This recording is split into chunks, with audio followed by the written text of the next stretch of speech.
আসসালামু আলাইকুম এভরিওয়ান। সহজ এবং মজাদার রান্নার ইউটিউব কুকিং চ্যানেল গৃহ সুখনে আপনাদের সকলকে স্বাগত জানাচ্ছি। আমি আফরোজা। আমার আজকের রেসিপি নিউট্রিসি অরেঞ্জ কেক।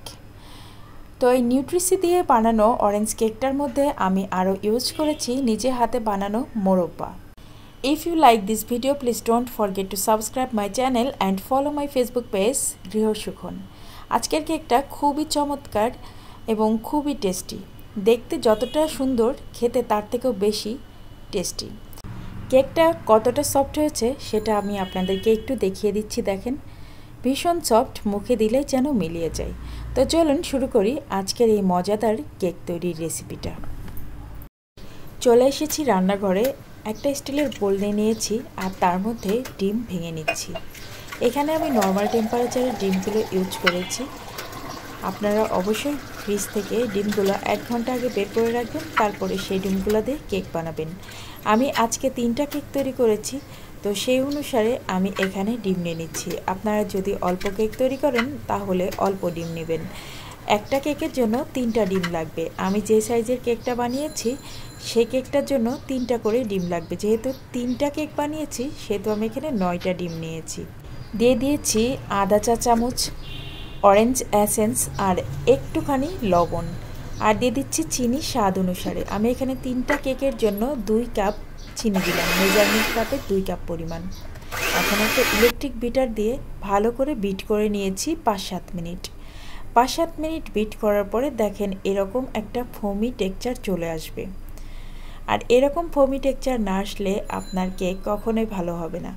আর স্পঞ্জ কেকের মধ্যে আপনার তেল না দিলেও চলে, তারপরেও আমি 3 টেবিল চামচের মতো সয়াবিন তেল এখানে দিয়ে দিলাম। আপনারা চাইলে এখানে গলানো বাটার বা ঘিও দিতে পারেন, তবে অরেঞ্জ কেক তো এখানে আসলে বাটার না দিলেও সমস্যা নেই। আমি এখানে সয়াবিন তেলটাই ইউজ করেছি।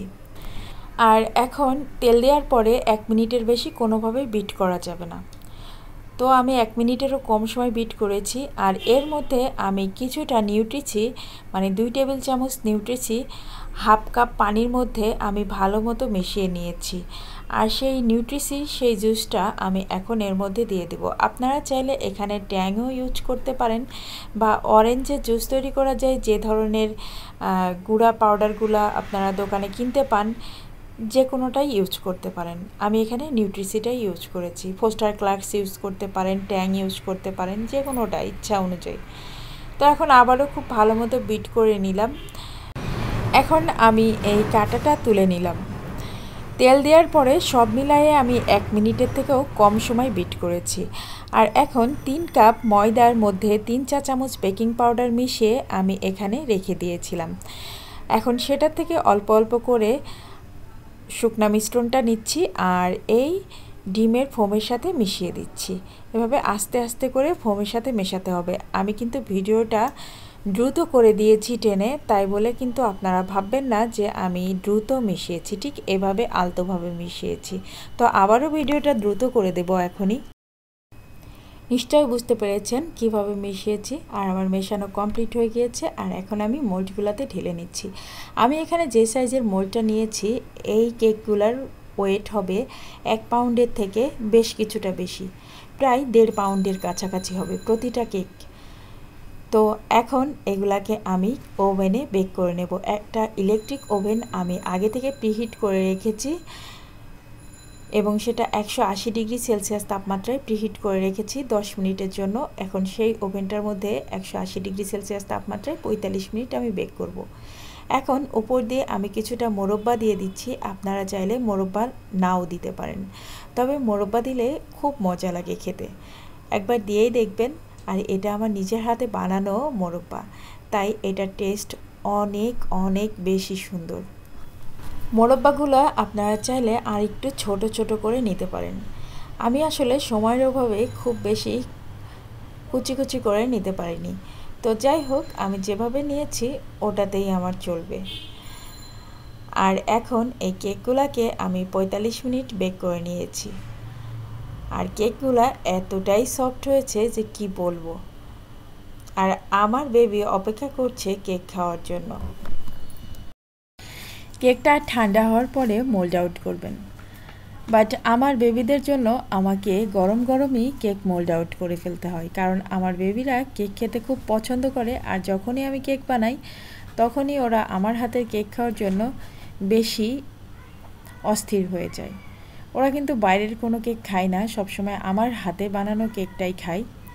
তো যেহেতু বসে আছে সেহেতু আমাকে তাড়াতাড়ি কেক কেটে ওকে দিতে হবে। আমি গরম গরমই মোল্ড আউট করে ফেললাম। আর গরম গরম মোল্ড আউট করার সময় একটু সাবধানে থাকতে হবে, কারণ কেকগুলো খুবই সফট থাকে, ভীষণ সফট থাকে। এখন এই যে এখানে নিচে থেকে পেপারটা তুলে নিচ্ছি। আপনারা এখানে বাটার পেপার ইউজ করবেন। বাটার পেপার ইউজ করলে খুব সহজেই কিন্তু পেপারটা উঠে যায়। কেকটা কাটার দায়িত্ব দিয়েছি আমার হাজব্যান্ডকে, কারণ আমি খুব ভালো করে কেক কাটতে পারি না। সবসময় আমার কেকের পিসগুলা আঁকাবাঁকা হয়ে যায়। আর কেকটা যেহেতু গরম অবস্থায় কাটতে হচ্ছে তাই একটু সমস্যায় পড়তে হয়েছে। কেকটা প্রচুর সফট আছে এই অবস্থাতে, তো এই অবস্থায় কেটে ফেলতে হলো।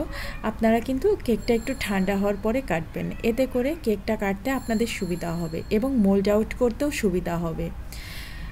তো আগেই বলেছি আমি আমার বেবিদের জন্য দ্রুত কেকটা মোল্ড আউট করেছি এবং দ্রুত কেটে ফেলেছি। আর কেকটা দেখেন কতটা চমৎকার হয়েছে। এটা দেখতে যতটা চমৎকার, খেতে তার চেয়েও বেশি চমৎকার।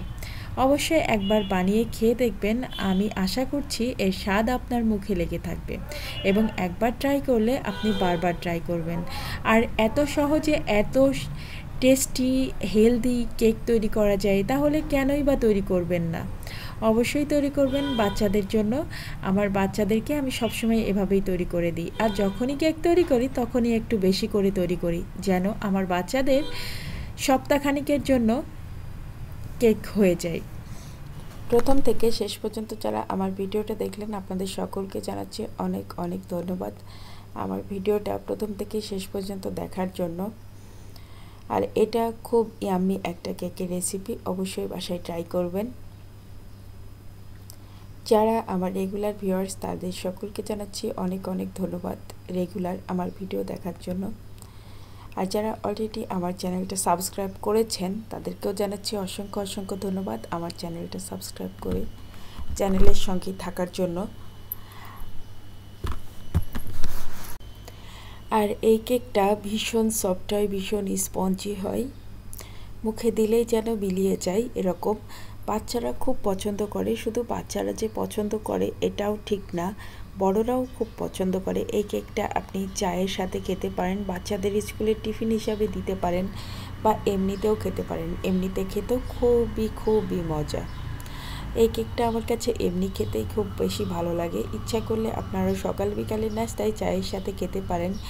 অনেকে আছেন বাইরে থেকে কেক কিনে এনে খান, তারা কিন্তু বাসায় এভাবে করে কেক বানিয়ে এরকম ফ্রিজে, নর্মাল ফ্রিজে রেখে দিতে পারেন এবং সুন্দর করে ৬-৭ দিন বাসায় তৈরি কেকই খেতে পারেন নাস্তায়। এবং বাচ্চারাও স্কুলে টিফিন নিতে এগুলা পছন্দ করে। তো যাই হোক, আমি এখন আমার ভিডিওটা শেষ করব। সবাই ভালো থাকবেন, সুস্থ থাকবেন, নিরাপদে থাকবেন।